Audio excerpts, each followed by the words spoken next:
So we might just give it sort of 30 seconds before we get started, but hopefully you all had a good lunch, had a good lunch break, and at least from some of the pictures I was seeing in the background out people's windows, looks like it was sunny. So hopefully you got some time, if it was sunny where you are, to get out and enjoy the sunshine today. We're going to spend this afternoon going through the same process we did at the end of weekend 3, where we're going to look at what you heard this morning. We've heard all the evidence that you're going to hear. Now it's about thinking, well, what do we do with this evidence? How do we turn this into ideas that we might want to develop up further as recommendations? So that's what we're going to spend the first half of the afternoon doing.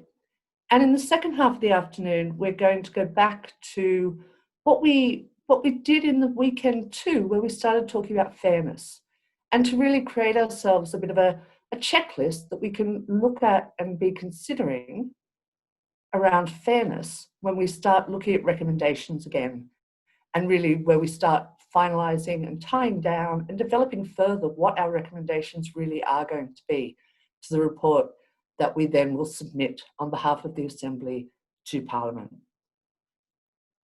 So just before we go getting into this, I'm just going to remind people of the process that we're going through to sort of develop these recommendations. So I'm just going to share on my screen the work that we're doing around that. So we're starting, and you will have seen, because you've been sent out some sort of draft proposals, recommendations that have been built up a bit from what you were working on last weekend. So this is a multi-stage process. It's not something we're just going to jump straight into, and the first things that, come into our head, or the first things that we start thinking about, necessarily remain our full recommendations. So again, step 1, and that's what we started last week for questions 1 and 2 in our theme, and we'll be doing some more this weekend, about developing that framework for sort of provisional recommendations, thinking about, well, what are we actually trying to achieve to address these questions? Between the 3rd and the 4th weekend, as you'll know, there was that process of consolidation. So if you've had a chance to look at the document, you'll see that actually what we've done is go through all of the notes that you guys were making on your Jamboards and the templates, and try and pull out together what some of the key things that you were focusing on, so we can look at where those recommendations might be developed. There's also been a process which we'll share tomorrow afternoon with you, where the evidence group and the evidence leads have had a chance to have a look at them as well, and sort of, give you some comments back. And they're not about trying to change your recommendations or decide what your recommendations should be, but it's just to give you a bit of advice about how something might need to be phrased a bit different or thought of a little bit differently to have the most impact. And we'll be doing that again with the work that you do today and tomorrow. At the 4th weekend, the plan is now, obviously what we're doing now, you'll be looking at questions 3 and questions 4 of the theme. So question 3 today and question 4 tomorrow. And then we'll also have that process where we will look at the recommendations that you did in the first weekend. And actually part of that will be really looking at, well, what do we, is there anything further that we need further information about in order to make sure that the recommendations you might be making in terms of how we address things like diet and land use actually are the most effective they can be. And there were a couple of things that were already identified from you all at the last weekend of, things that you were interested in potentially knowing a little bit more about to make sure that your recommendation was quite well targeted.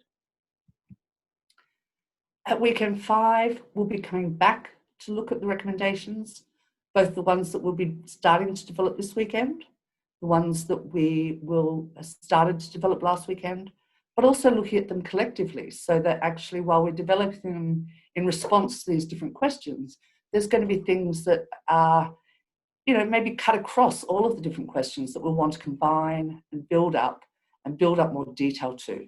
And this idea of supportive statements, why have we picked them? What's important about them? Why is this a good recommendation?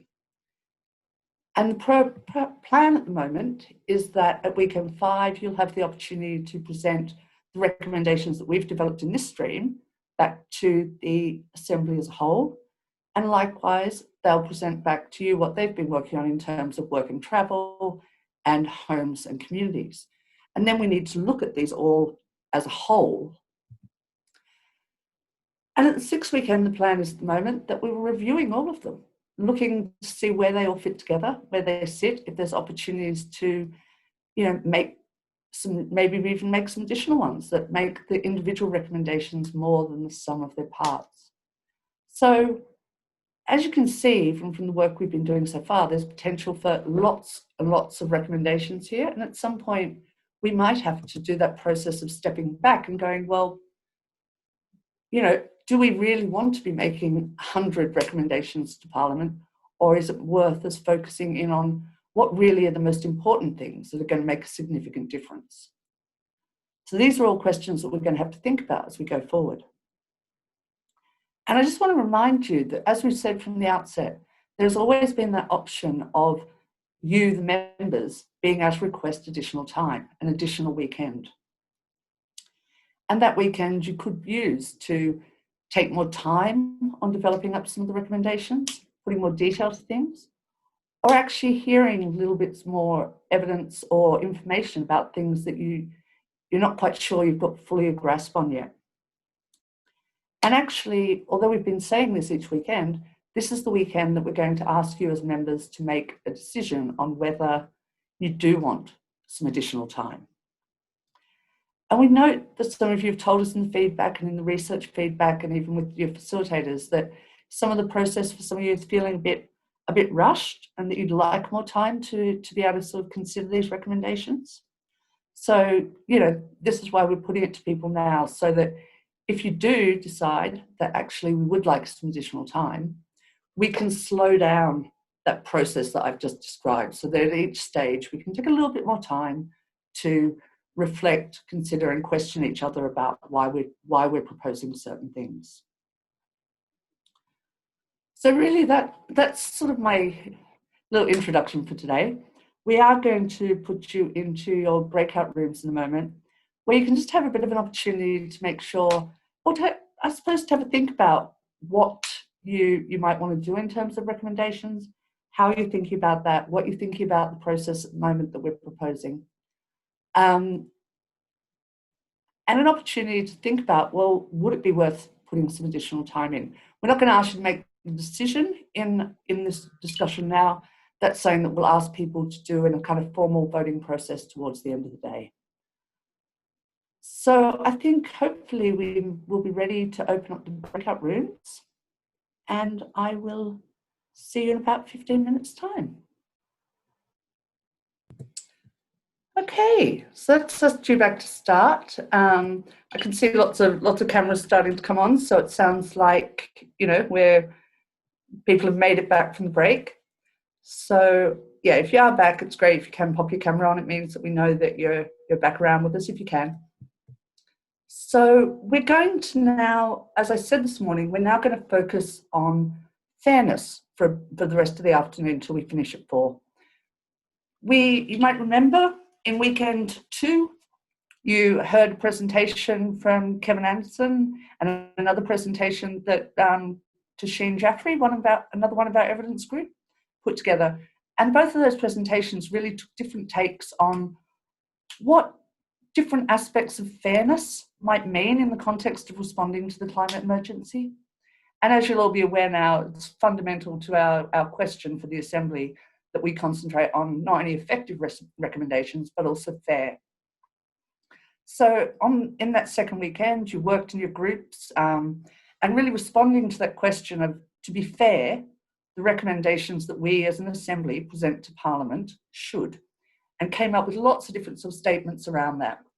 In the process across all 15 groups that were working in the Assembly that weekend, we came up with about 170 statements between you. Now, we're not going to put 170 back to you to have to consider now and think about in this process. So what we've done in the background is really grouped ones that was talking about similar things. So, for example, where people were talking about sort of fairness to rural communities or, different areas of Scotland and things like that. So we've grouped things together. And from that, we've come up with based on what the work that you all did, and it's all there that you can see, 22 propositions around fairness. So what I'm going to do now is just talk you through these, present them to you. We're going to then go back into your breakout groups for that opportunity to have a conversation about them and see, what's going on with them. But actually, as I read through them now, they've all got a number as well. So there are 22. If there are ones that stick out to you as either seeming particularly important or particularly worrisome or problematic for you, any of these things, just note the numbers down. When you're in the groups, you'll have a chance to discuss them. But good idea, if there are ones you want to remember, note the number down. So I'm just going to share my screen and talk through these propositions. If I can find the right one. It's going to come up looking a bit weird to start with, but we'll get to the beginning.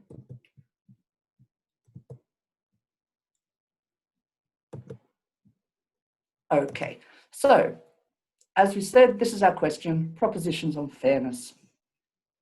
So, as we said, to be fair, the recommendations that we as an Assembly present to Parliament should. So all of these statements would start with that. The recommendation should spread the resources and the cost of change equitably. And there was a lot of comments from people about things being equitable rather than equally. So not the same for everybody, but actually so that idea that those can afford the most, pay the most.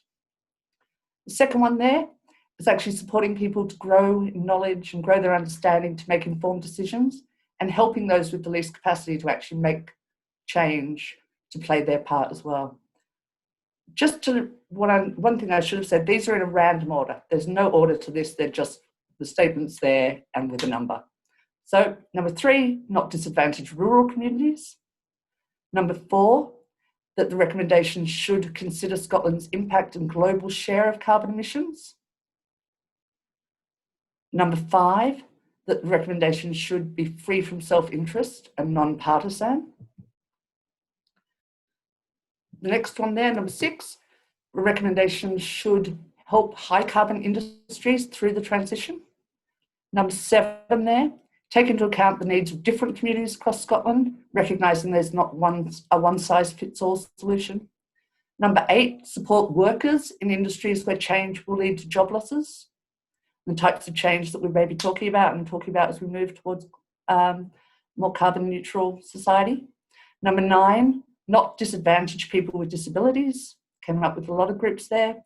Number 10, act immediately so that future generations are not unfairly burdened with the responsibility of making change. Number 11, not have a negative impact on developing countries. Number 12, prioritise measures and investments that benefit everybody and for the common good. Number 13, that our recommendations should emphasise that it's everyone's responsibility to make change, not just individuals or not just government, but everybody across society. That our recommendations should put the people of Scotland first. That the recommendations should involve ongoing engagement with the people most affected by change. That the recommendations shouldn't ask too much change from people too quickly.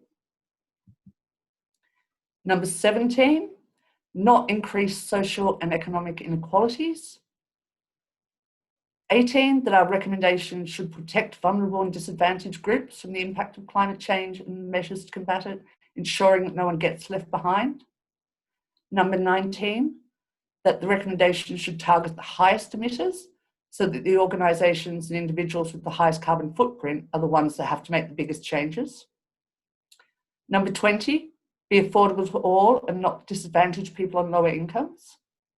Number 21, be cost effective and consider implications for the public purse and the idea of public money and spend. And number 22, ensure that businesses and industries that have benefited most in the past by being carbon emitters actually contribute the most to change. Now I'm going to stop sharing them. When we go into the breakout rooms, your facilitators have copies of them as well. But as I'm reading through them there, I'm sure some of you will have picked up, there may be tensions or contradictions between some of these propositions on fairness. They don't all necessarily sit comfortably together. But actually, they're all there because actually all of them are the ones that were put forward by some of the groups. So therefore are seen as important when we're considering fairness and making recommendations for change by at least some of the members of the Assembly, or at least they were in Wickham too. After you've had the time to discuss them and reflect on them and talk about them with your group and maybe sort of tease out where some of these tensions might be, we're going to be asking you at the end of the meeting today to identify out of that list of 22, the 10 that you personally think are most important for the Assembly to consider when developing and evaluating recommendations as we move forward.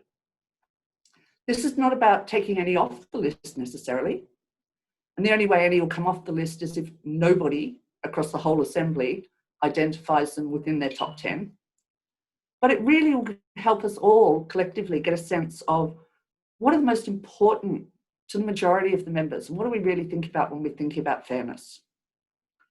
And we're going to use this to actually create a checklist for the Assembly and the Assembly as a whole to keep returning to when we're considering and prioritising and making choices about the types of recommendations that are going to go into our report to Parliament. Now, when you're doing this individually, it'll be through a form that's sent to you immediately after the meeting, and I'll tell you more about that later. But I'm just going to quickly copy the list into the chat for the facilitators as well. They'll hopefully be able to copy it. It might be easier to share it that way. They've also got the copy of the slides. It's up to which way they want to do it. And then once I've done that and given people a moment to copy it,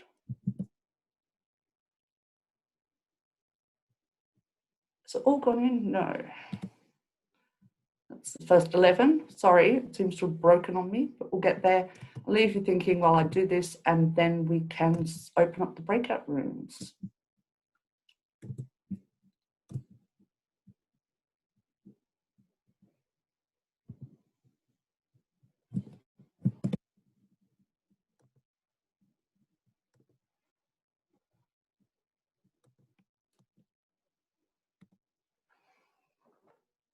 Okay, so hopefully people will get a chance to copy them, have them there, ready to be able to go.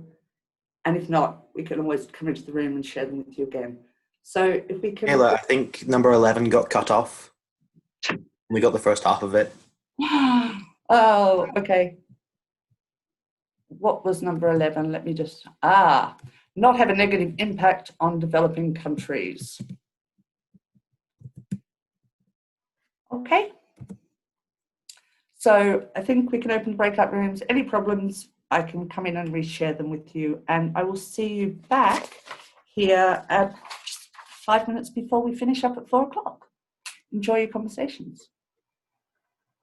Okay, so we're just getting people back from the breakout rooms. We'll give a few seconds for the rooms to close and everyone to get back here. So, yep. Some of the rooms have come back quickly and some are still making their way back through the waves, airwaves. I don't know what words I'm using. It's been a long day. I'm sure you're all exhausted too. Lots of thinking, lots of learning, lots of discussion today. I think that's all our groups back now. So really just a couple of things I need to tell you and then we'll let you get away for the day. There's been a lot of information there again today and a lot of things to consider.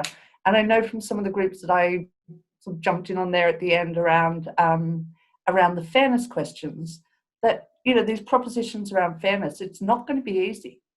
We're going to have to think about how we do this. And even if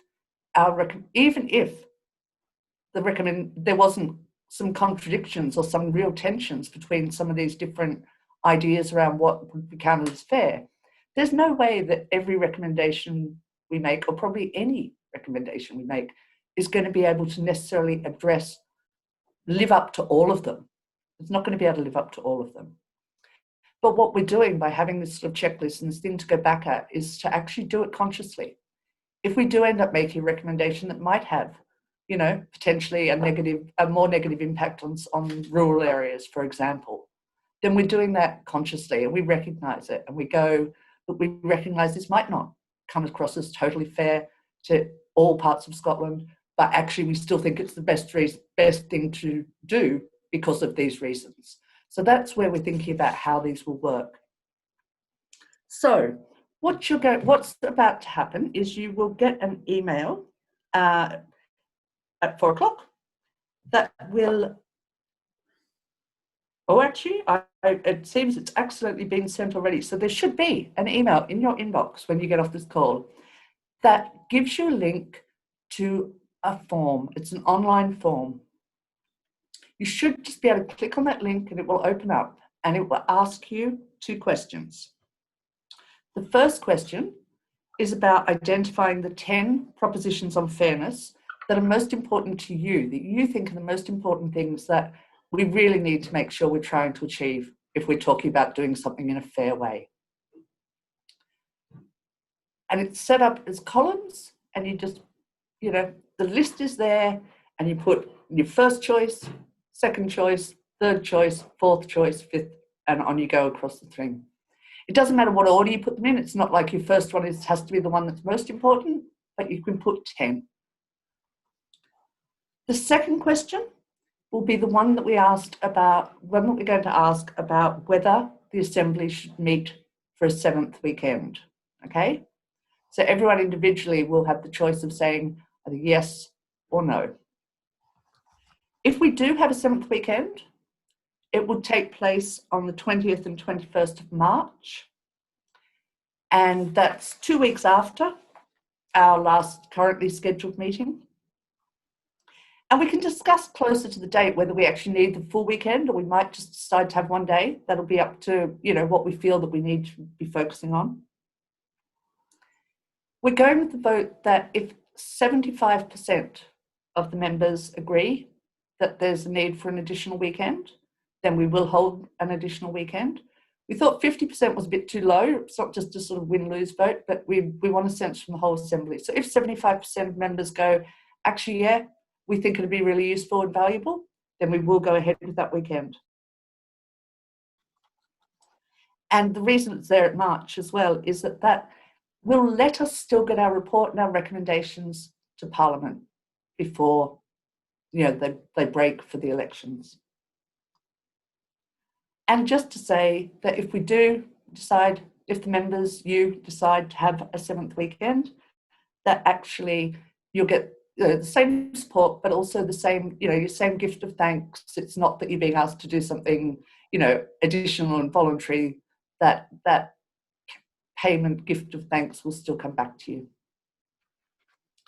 Now, the thing is, it's in your inbox, and we need you to complete it before we start the meeting tomorrow morning, because we need to be able to tell you all what the results are going to be. It's really important that everyone's involved in this decision. So I'm going to encourage you, and the support team will be in the background there going, if we know you haven't filled it in, we'll be trying to make sure that you get the opportunity. If you have any problem using the form, you know how to get in touch with Juliet and Annie and the rest of the support team there that'll be able to help you. Okay, so please do fill in that form. It's really important that everyone's vote gets counted in this, because it is the decision of whether we have our 7th weekend is really the first decision that you as an Assembly are going to make. We've got 10 o'clock start again tomorrow morning. And just before we go, I'm just going to hand over to Ian just for a moment to close the meeting. But from my part, thank you all. Thanks, Kayla. I don't think I've done anything today, really. I feel very lazy. I've not done very much, and that's partly because you've been doing all the work, to be honest. And probably 4 weekends in, that's pretty much as it should be. As I say, you guys getting in deep with all of these issues, and as Kayla says, they're not easy, and they won't be easy tomorrow morning as well. We're going to be picking up the lifestyle, carrying it on into other dimensions, but I'm hoping you're enjoying it, and we certainly are. We're certainly enjoying dipping in and out and watching you. So look forward to seeing you all tomorrow. Thanks very much. Bye all, and remember to fill in your form. Yeah, fill the form in.